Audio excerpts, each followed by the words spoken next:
New मनवा पर आप लोगों का स्वागत है। चलो मनवा को स्टार्ट कर देते हैं। एक सुंदर सा जगह दिखाई जाता है। इस जगह का नाम है उत्तरी यांग रॉयल पैलेस। तभी एक बंदा चिल्ला कर बोलता है, माय लॉर्ड, दक्षिणी यान से हम लोग दो देशों की समझौता के लिए आए हैं, लेकिन वो एक दिन से कम समय से है और पहले ही बहुत बड़ा अपमान सहना पड़ चुका है। ये आपसे पूछने का मैं साहस कर रहा हूँ, आपके रहते ऐसा कैसे हो सकता है। इस लड़की का नाम है दक्षिणी यांग की राजकुमारी लैंग है। यदि महाराज संतोषजनक उत्तर नहीं दे सके और राजकुमारी की शर्म को धोने के लिए हम लोग जंग पे भी उतर जाएंगे। फिर राजा को दिखाया जाता है। तभी एक लेडी बोलती है, तुम लोग चुप हो जाओ, महारानी मूर्ख थी, उसने तुमको बहुत ज्यादा कष्ट दिया। राखेल नैन, इस मामले में न्याय के साथ मैं फैसला सुनाऊंगा। मेरे बेटे, तुम क्या सोचते हो। तभी राजा बोलता है, महारानी आप जानते हैं आपने क्या गलत किया है। इस लड़की का नाम है फैन कियांग और उत्तरी यान की महारानी है। तभी फैन कियांग बोलती है, मेरे नौकर घुटने पर क्यों है। तभी नौकर बोलता है, माय लॉर्ड, महारानी ने अपनी एक सेकंड के लिए पकड़ खो दी, लेकिन ये बिल्कुल भी जानबूझकर नहीं किया गया था। इसके अलावा वो अचानक उठ गई। मुझे डर है कि वो पूरी तरह से जागी नहीं है। ये बंदा बोलता है, तुम छोटे से नौकर राजा के सामने अपना मुंह खोलने की हिम्मत कैसे हुआ। तुम अपने आप को क्या समझते हो। तभी फैन कियांग बोलता है, तुम छोटे से मिनिस्टर मेरे नौकर को धमकाने की तुम्हारा हिम्मत कैसे हुआ। और ये उत्तरी यांग का हेरेम है। आपको ऐसा क्यों लगता है आप दक्षिणी यांग दूत के रूप में इस चीज में बाधा डाल सकते हैं। आपकी राजकुमारी उत्तरी यांग की हेरेम में प्रवेश कर चुकी है और हेरेम का मामला एक पारिवारिक मामला है। यदि आप राष्ट्रीय मामले में बात करना चाहते हैं तो कृपया तुम्हें राजकुमारी को दक्षिणी यांग वापस ले जाए और एक शांति वार्ता के लिए एक दूत भेजिए और अन्यथा चुप रहो। कांपते हुए बोलती है, तुम ऐसा कैसे बोल सकते हो। तभी राजा मनी मन बोलता है, अहंकारी महारानी कब से बन गई, कब से मुखर और बरसारी हो गई। माय लॉर्ड, जब से मैंने उत्तरी यांग के हेरेम में प्रवेश किया है, मैं उत्तरी यांग का हिस्सा रहा हूँ। मुझे बस न्याय चाहिए। महारानी हेरेम में जो चाहे वो कर सकती है। जहाँ तक मुझे पता है महारानी हेरेम में आतंक मचाती रही है, लेकिन कई लोग सच बताने की हिम्मत नहीं जुटा पाते। आज मैं राखेलों के लिए मैं न्याय मांगने के लिए खड़ी हूँ, भले ही इसका मतलब सजा हो, मैं पीछे नहीं हटूंगा। राजा की माँ बोलती है, राजकुमारी कृपया उठ जाए, आपके साथ गलत हुआ है। मैं आपको न्याय दिलाऊंगा जिसकी तुम हकदार हो। धन्यवाद महानहीन। और कृपी से स्माइल देती है और बोलती है, ये बहुत अच्छा चल रहा है। महारानी को दबंग और अहंकारी कहा जाता है और राखेलों को धमकाती है। जैसे कि उम्मीद थी, मैंने उसे छोटे से जाल से हरा दिया और मैंने उसे लड़ते हुए उसकी छाती पर मुक्का मारा। ये तो एक शुरू से ही एक योजना थी। मेरे मार्शल आर्ट कौशल के अनुसार तुरंत मर जाना चाहिए था। मैं नहीं जानता हूँ अभी भी क्यों जीवित है, लेकिन सब कुछ योजना के अनुसार चल रहा है। मैं उसे कुछ ही समय में ऊंचे घोड़े से नीचे ला सकता हूँ। तभी राजा की माँ बोलती है, आप लोगों को मारते हैं, आपको किसी तरह की पछतावा होता है, बल्कि आप ऐसा व्यवहार भी करते हैं जैसे कुछ हुआ ही ना हो। क्या सही कानून आपके लिए मायने रखता है। मैं तुम्हें आदेश देता हूँ, तुम तुरंत राजकुमारी से माफी मांग लो, नहीं तो तुम ठंडे महल में चले जाओगे और एक महीने तक सोचोगे तुमने क्या किया है। राजा तो आराम से फैन कियांग को देख रहा था। तभी फैन कियांग बोलती है, ठीक है, तो मैं माफी चाहता हूँ। तभी ये बंदा बोलता है, दक्षिणी यांग के रीति रिवाज के अनुसार 3 बार घुटने टेकने होंगे और 9 बार अपनी सिर को जमीन में पटकना होगा। चलो फिर दक्षिणी यांग का रीति रिवाज को पालन करेंगे। ये बात सुनकर ये राजकुमारी बहुत ज्यादा खुश हो जाती है। तभी फैन कियांग इतना जोर से उसकी गाल में थप्पड़ मारती है, उसकी गाल को सूज देती है। दक्षिणी यांग का राजकुमारी बोलती है, मेरे गाल पर थप्पड़ मारने की तुम्हारी हिम्मत कैसे हुआ। तभी फैन कियांग बोलती है, मैंने इसके बारे में सोचा, मैंने उसे पहले ही हरा दिया है। एक बार या 100 बार मारने से उसको कोई फर्क नहीं पड़ता है। तुम मेरे करीब मत आओ, करीब मत आओ। फिर बहुत चिल्लाने की आवाज आती है। राजा का मम्मी बोलती है, तुम रुको रुको तुम। नौकर तो इतना ज्यादा पिटाई देखकर बहुत ज़्यादा कांप रहे हैं। मैं गलत था, प्लीज़ मुझको माफ़ कर दो। राजा तो आराम से इन लोगों का तमाशा देख रहा है। उसकी गाल में मार मार के उसकी मुँह ही सुझा दिया था। फेन कियांग बोलती है, मैं तो इस जन्म में माफ़ी तो नहीं मांगने वाला। इस नौकर का नाम है बीसू। बीसू चलो। महारानी हम कहाँ जा रहे हैं? ठंडा महल। दरवाज़ा खोलकर बोलती है, ठंडा महल। इस स्थान की अपनी नाम के अनुरूप की ठंडा और आर्द्र रहे। तभी नौकर बोलता है, आप महारानी है, आप इस जगह में कैसे रह सकते हैं? मुझे लगता है आप अभी तक नहीं जानती महारानी। ये ठीक है, मुझे लगता है ये बहुत अच्छा जगह है। तभी फेन कियांग मनी मन बोलता है, राजकुमारी लेंदोरा छाती पर मुक्का मारने जाने के बाद उसकी मृत्यु हो गई। मैं आधुनिक युग की आत्मा हूँ, दुनिया का सबसे बड़ा हथियारा हूँ और मेरा नाम था सिल्वर फॉक्स। हत्या, छलावा, पता लगाने की कौशल, भागने के कौशल, इस तरह की अन्य चीजें विशेषज्ञताएं हैं। मैं विमान से घर जा रहा था। उसी टाइम में विमान पर आग लग गई और विमान का क्रैश हो गई। उसी टाइम पर ही मैं मर गया। लेकिन अप्रत्यक्ष रूप से मेरा चेतना फिर से जागृत हुई। समय और अंतरिक्ष से होते हुए उत्तरी यांग की महारानी फेन कियांग की शरीर में पाया। सौभाग्यवश उसकी सारी याददाश्त मुझको मिल गई थी, इसलिए इस स्थिति से मैं बिना किसी दिक्कत से मैं बच गया था। तभी नौकर बोलता है, मिस आप सम्राट से माफ़ी क्यों नहीं मांगते? मुझे लगता है प्रधानमंत्री खातिर महानहीन तुम्हारे साथ कुछ भी नहीं करेंगे। प्रधानमंत्री फेन कियांग की पिता है, जो एक व्यक्ति से नीचे है, बाकी सभी से ऊपर है।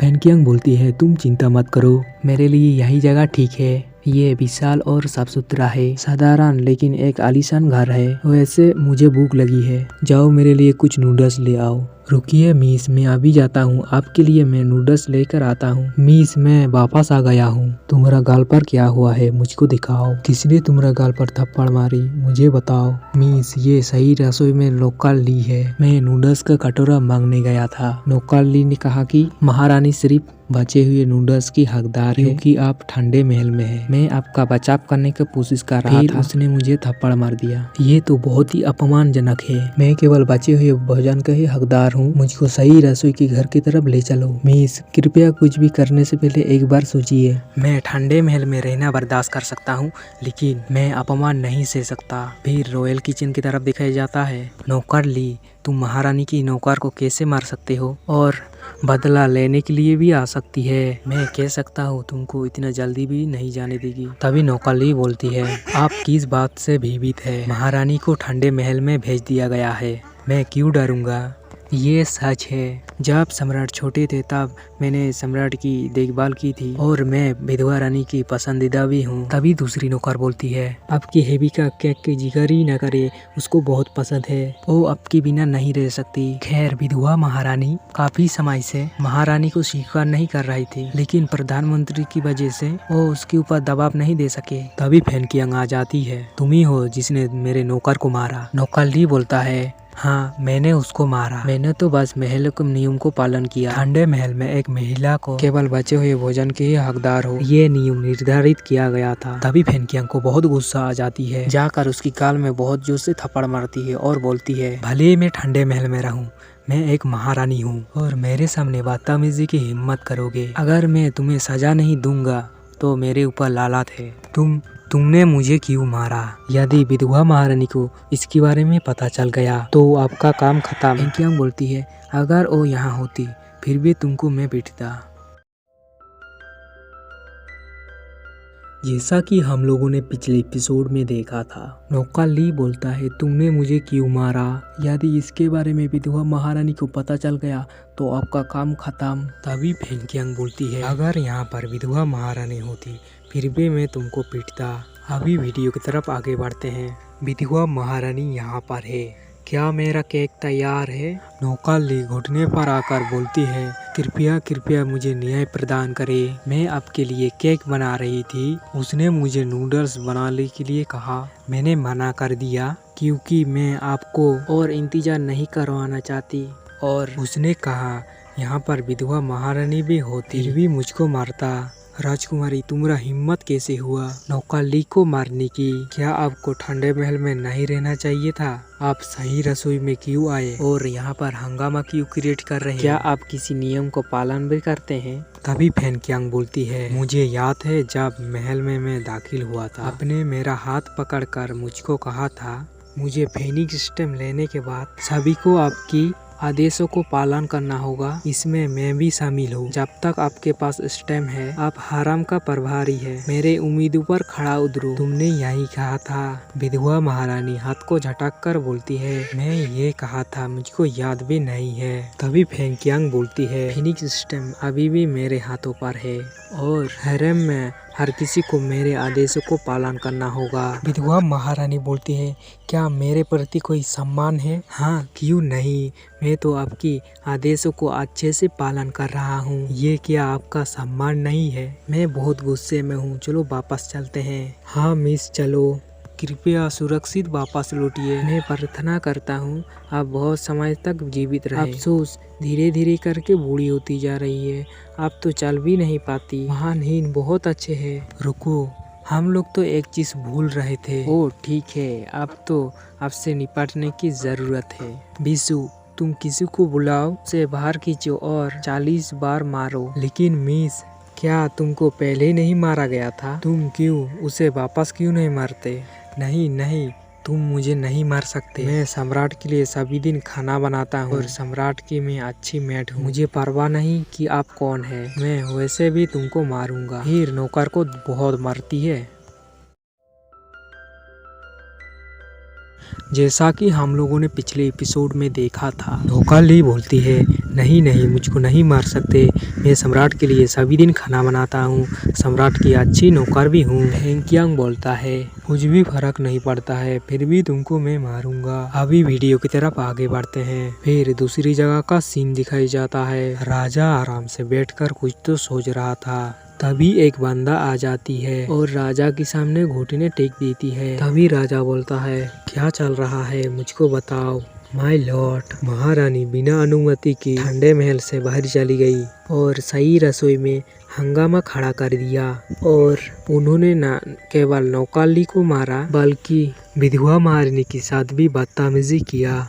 नौकरों के अनुसार विधवा महारानी लगभग बेहोश हो गई थी। तभी महल पहुंचते ही डॉक्टर की सलाह ली। तभी राजा बोलता है, आज से इस छोटे मोटे बातों से परेशान मत हो। और कुछ बोलना चाहते हो? हाँ माय लॉर्ड, मैं बोलना चाहता हूँ। राजकुमारी के आसपास बहुत ज्यादा कॉम्पो मास्टर है, मुझे डर है वो कुछ करने वाली है। राजा बोलता है, उसे ध्यान से देखना, मुझे अभी भी उसकी जरूरत है। ठीक है माय लॉर्ड, तुम झिझक रहे हो और कुछ बोलना चाहते हो? हाँ माय लॉर्ड, मैं बोलना चाहता हूँ। रॉयल किचन का कहना है आपका नूडल्स चोरी हो गई। उन्हें संदेह है कि महारानी ने चोरी किया है। फिर ठंडा महल की तरफ दिखाई जाता है। फेंकियांग थोड़ा सा नूडल्स खाता है चॉपस्टिक से। ये नूडल्स बहुत अच्छा लग रहा है, स्वाद तो लाजवाब है, शरीर में मीठी गैस का उपहार है जो आपका मूड अच्छा कर देता है। मुझे डर है कि ये आखिरी बार होगा, ये मैं स्वादिष्ट नूडल्स खाऊंगा। तभी एक आसमान से एक बर्तन गिर जाता है। फेंकियांग ये देखकर तो डॉट डॉट हो चुका था। घबराते घबराते बोलती है, यह चीज कहाँ से आ गई? आसमान में तो कुछ भी नहीं है। एक बार आसमान की तरफ देखता है और बर्तन की तरफ देखता है, अच्छे से बर्तन की तरफ देखता है और बोलता है, ये मैं नहीं बता सकता ये किस चीज से बना है। लगता है यहाँ पर ड्रैगन का पैटर्न उभर रहा है। ये वाकई बहुत ज्यादा खूबसूरत है और ये बहुत ज्यादा मूल्यवान लग रहा है। तभी बिल्ली बोलती है, बहुत बढ़िया, आप जानते हैं कि अच्छा क्या है? ये सुधा लो बर्फ क्रिस्टल से बना है, एक ड्रैगन लॉक पॉट है। फेंकियांग बोलती है, वाओ, बर्तन से रोशनी निकल रही है और साथ में बिल्ली भी है। मैं बिल्ली नहीं हूँ, बर्तन भी प्राचीन बिल्ली के साथ सील किया गया है। तभी फेंकियांग बोलती है, हा, हवाई जहाज दुर्घटना, समय यात्रा, एक बिल्ली, लड़ाई और आपसे गुजरा हूँ। मैंने उड़ते हुए छोटे बिल्ली को देखा, मैं पहले कभी इतना शांत नहीं रहा। तभी बिल्ली बोलती है, ये लड़की दुनिया को नष्ट करने के लिए पर्याप्त शक्तिशाली है। तभी फेंकियांग बोलती है, ओ तुम तो बहुत ज्यादा क्यूट हो। बिल्ली बोलता है, तुम रुक जाओ, क्या तुम्हारा काम हो गया? मैं आवाज भी नहीं कर रहा हूँ, तब भी तुम नहीं रुक रहे हो। तभी फेंकियांग बोलती है, हा, आपको तो बहुत अच्छा लग रहा है। तभी बिल्ली बोलता है, ठीक है, तुम शांत हो जाओ, चलो व्यापार की बात करते हैं। हमने अभी तक हमारा परिचय ही नहीं किया है। तभी फेंकियांग बोलती है, तुम अचानक कहीं से प्रकट हो गए, मुझे ये कीमती बर्तन दे गए। मुझे नहीं पता, सिर्फ तुम प्यारे बनने के लिए आए। ये बर्तन मुझको फ्री में तो नहीं दे रहे हो। अच्छा, तो आप क्या चाहते हैं? फेंकियांग बोलता है, बेशक मैं आम लोगों की तरह नहीं हूँ, सीधा बताओ तुम क्या चाहते हो। बिल्ली बोलता है, ईमानदारी से कहूँ तो मेरा नाम राइस है और हर तरह की खाना खाकर जीवित रहता हूँ। तुमको पता चल गया मुझको क्या चाहिए। फेंकियांग बोलता है, मैं इस तरह की बातें पहली बार सुन रहा हूँ। ओह, मुझे कुछ बुनियादी बातें पता है। फेंकियांग बोलता है, मैं जल्दी से मॉडल वर्ल्ड में आ गया। मॉडल वर्ल्ड में आने के बाद मैं सभी ज्ञान को प्राप्त किया। प्राप्त करने के बाद फिर से मैं नोवेस वर्ल्ड में आ गया और मार्शल आर्ट के बारे में बताया जाता है। यहाँ पर ताकत ही सब कुछ है। अगर आप मजबूत है, आपको सम्मान मिलेगा। इस दुनिया में एक विशेष तरह की शक्ति है, ऐसे लोग रीति कहते हैं। लड़ने के लिए रीति का इस्तेमाल करते हैं।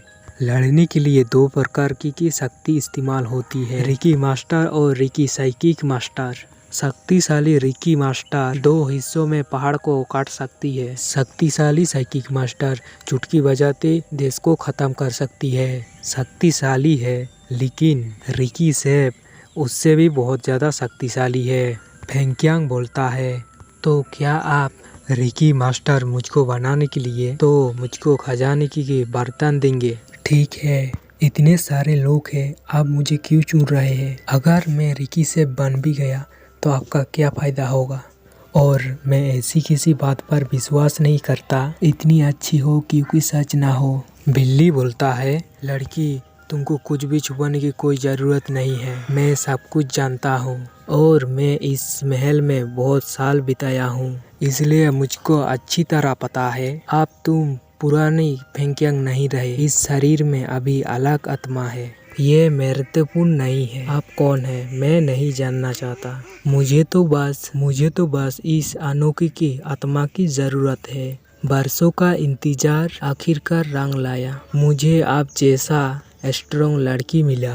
फेंकियांग बोलता है, ओ तुमको पता था, मुझको पहले ही बता देना चाहिए था। मैं बहुत ज़्यादा डर गया था। इससे मुझे बिल्ली को मारने और सबूत को मिटाने के लिए सोच रहा था। तभी बिल्ली बोलता है, मैं तुम्हें मुंह में कुछ भी नहीं दूंगा। बिल्कुल, जब तुम्हें कुशल रिकी से बना दूंगा, तुम्हारा बनाए गए व्यंजनों से मिलने वाली आधी रिकी मुझको मिलेगा। फेंकियांग बोलता है, दूसरी शब्दों में तुमको मैं खाना खिलाऊंगा, आधा रिकी तुमको मिलेगा, आधा रिकी मुझको मिलेगा। ये कोई बुरा सौदा नहीं है। लिंगुंग में किलर सिल्वर फॉक्स को जीवन का लक्ष्य मिल गया। आगे बढ़ने के लिए एक रिकी से बनना। दूसरी जगह का सीन दिखाया जाता है। राजा बोलता है, लड़की तुम मेरे पीछे आओ। हाँ माय लॉर्ड।